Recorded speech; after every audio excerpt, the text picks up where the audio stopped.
Welcome, my friends, to the world of HeroQuest, a place unlike any other. Have you been itching to paint those gorgeous elven furniture pieces from Mage the Mirror and Rise of the Dreadmoon? In today's video, I'm diving deep into my painting process, from the initial color choices to why my elven furniture look a bit different than my core set models.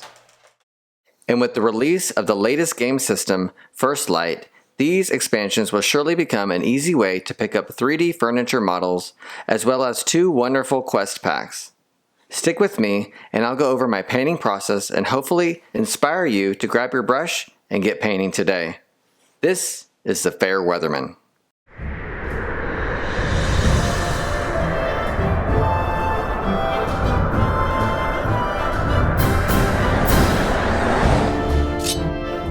Step into the shadows, weary travelers, and leave the mundane world behind.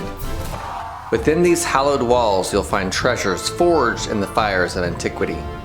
Level up your fandom with official channel merch, from comfy tees that show your goblin pride to mugs that keep your coffee warm during epic battles. There's even something for your little heroes. Every purchase directly supports the channel and helps me bring you even more awesome content. Check it out today. It'll mean the old world to me. Use code GOBLINMODE at checkout for 10% off your first order. Link in the description below. In this video, I'll be focusing on how I went about achieving this elven wooden look, experimenting with Agrax Earthshade to add a dirty effect, and taking a bold approach to my second set of furniture.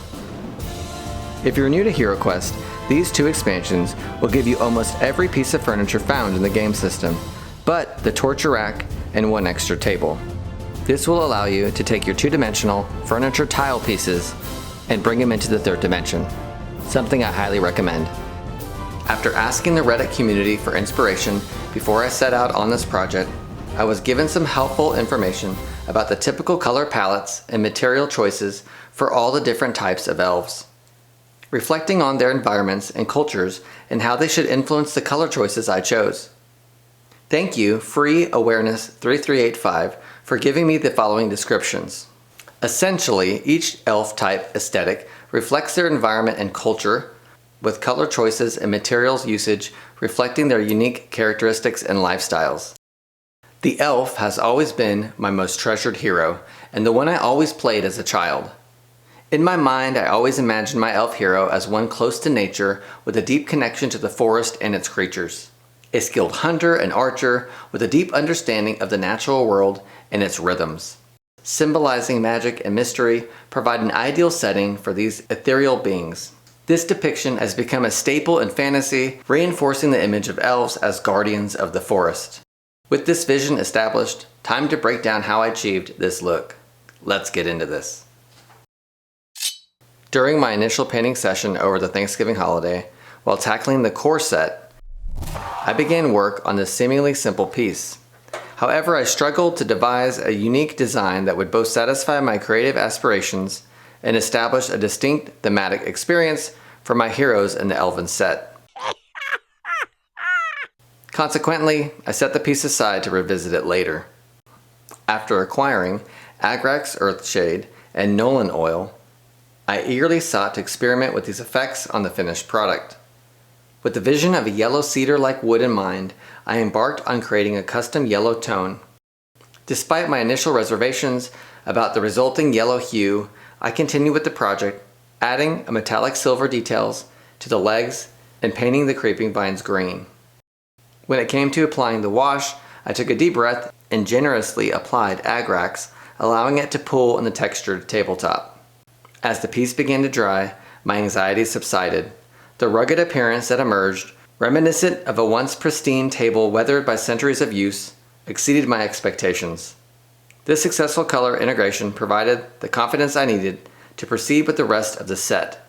To ensure the elven set matched the core set, I acquired a second table since the core set included 2. Next, I tackled the cupboard. I anticipated this piece to be relatively simple in terms of detail compared to the others. The primary area of focus was the wood, entirely covered in my newly developed yellow cedar tone. As seen in my previous painting video, First Time Painting HeroQuest, I maintained the 2-toned approach. This design choice was inspired by my observation of the original furniture in the 1989 HeroQuest game. I believe it creates a visually appealing contrast with minimal effort. I incorporated silver accents throughout the detailing and added green to maintain consistency. I felt a sense of momentum as the project began to take shape. Let's talk about my favorite pieces from the Elven set, the statues of the elf champions from an earlier age. If you haven't already, check out my video on how I created the champions of Elithorn. It's linked below. Painting these statues was the closest I've come to painting miniatures so far. I wanted these bronze statues to show signs of oxidation, a chemical reaction where metal reacts with elements in the air. This creates a protective layer, often green, that slows down further corrosion. I got the idea while searching for elven furniture inspiration online. Surprisingly, there weren't many images available, suggesting that few people have ventured into this territory or haven't shared their results. That's one of the goals of my video, to inspire others. My paint set included a bronze brown, but it was more orange than metallic. I created my own by mixing a sizable amount of leather brown with a few drops of beastly brown to darken it. I then added a touch of the bronze brown and a few drops of orange fire to warm it up. I painted this initial mixture all over the statue. Finally, I applied a thin layer of polished gold while the base color was still slightly wet, creating a subtle metallic sheen. To achieve the oxidation effect, I diluted Goblin Green and painted it where water would naturally collect and run down the statue. It was then washed with Agrax Earthshade.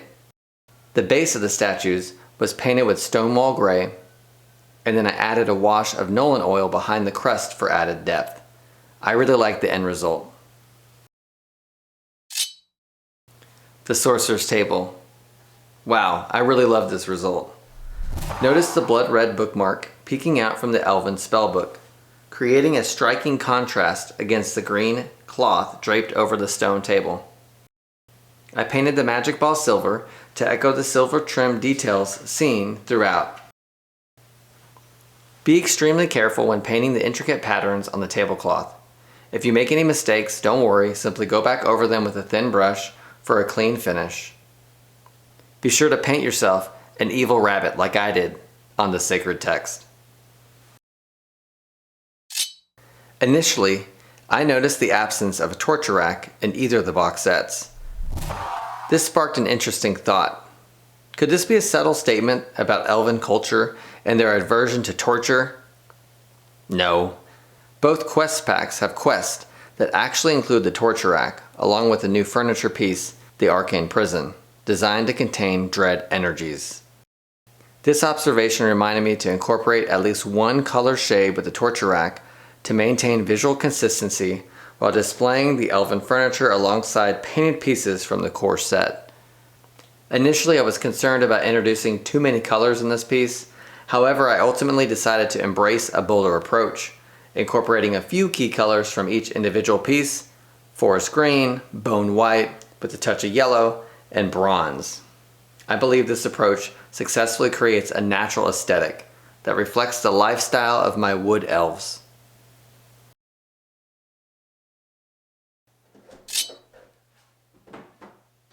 Continuing with the tradition of placing a portrait above the fireplace, I decided to paint Mentor within a bronze frame for the set, following the king from the core set.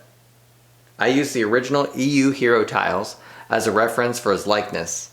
Initially, something felt off until I realized I'd forgotten to paint his eyebrows.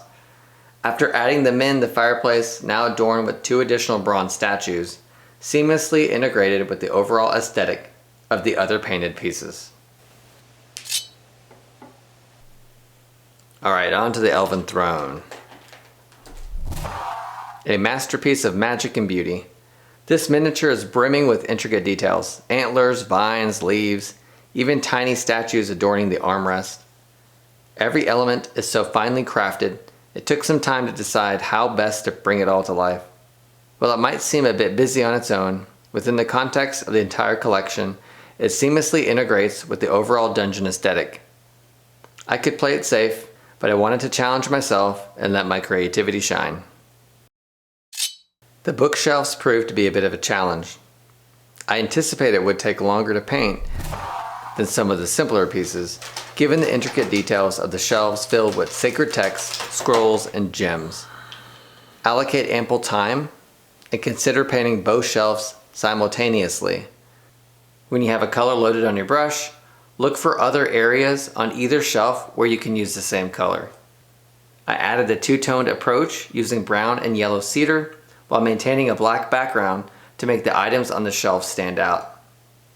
After a quick wash of Agrax, I noticed it gave the piece an aged, dungeon-like appearance, as if it had been gathering dust for centuries in an elven stronghold.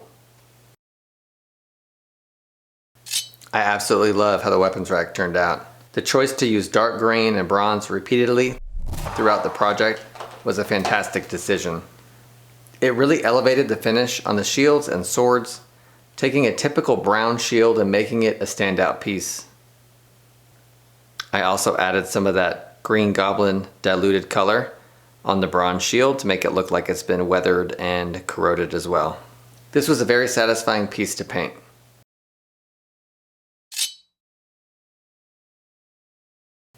The first thing you'll notice about the tomb is that this piece is much larger compared to the core set.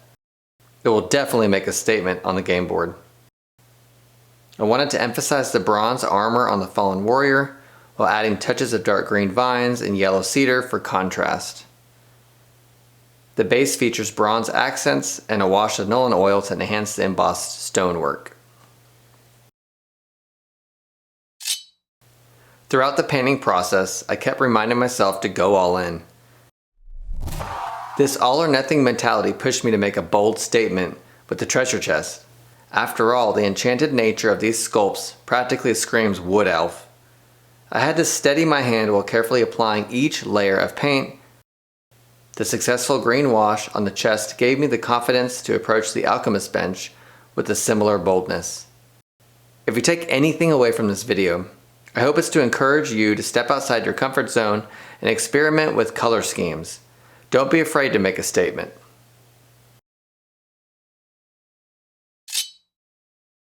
I envisioned 3 primary colors to bring this Alchemist Bench to life. A striking yellow cedar, creating a stunning contrast against the dark green. The delicate trim is elegantly accentuated with silver paint on all wooden components, emphasizing its intricate details.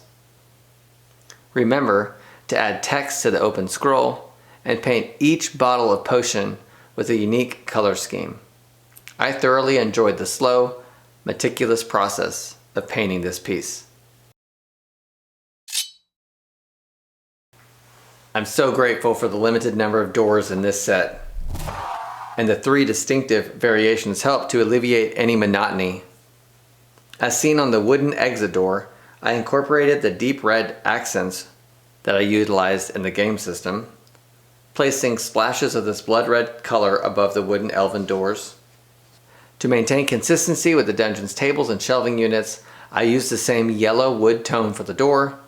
I eagerly tackled the green vines around the door frame, a significant improvement over the abundance of green vines in the core set. Finally, I applied an Agrax wash to impart a lived-in appearance, simulating the accentuation of forest dirt. We have the iron exit door, emblazoned with a silver emblem. The iron exit door remains stubbornly closed, seemingly bound by the magic of the enchanted forest. Thorny vines intertwine, creating an impenetrable barrier. The silver emblem is also seen on the treasure chest, maintaining visual consistency.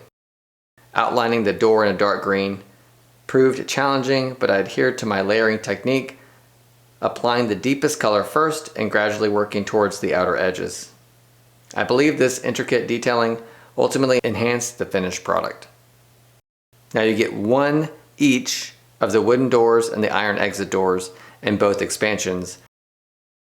Portcullises, which are heavy castle gates within the elven dungeon, showcasing a bronzed hue that I used throughout. This sculpt was also one that was rich in detail, forcing me to prioritize the level of effort for tabletop readiness. Adhering to the wood elf color palette, I selectively applied green and bone accents to harmonize with the existing furniture. I also added a bit of Nolan oil along the stonework to add a bit of depth as well. And there you have it, my journey through painting the Elven furniture set for HeroQuest. No matter what point you enter the game system, maybe it was the 1989 original release, or the 2021 Avalon Hill re-release, or you entered at first light, there are plenty of furniture opportunities for you to add to your dungeon and create a more thematic gameplay. I hope this video has inspired you to embark on your own journey of painting, whether it's tackling these Elven furniture pieces or something entirely different. Remember to experiment, have fun, and don't be afraid to step outside your comfort zone. Now go forth and paint some amazing things. And as always, danger, you will soon discover, lurks in every shadow. Come, let the quest begin.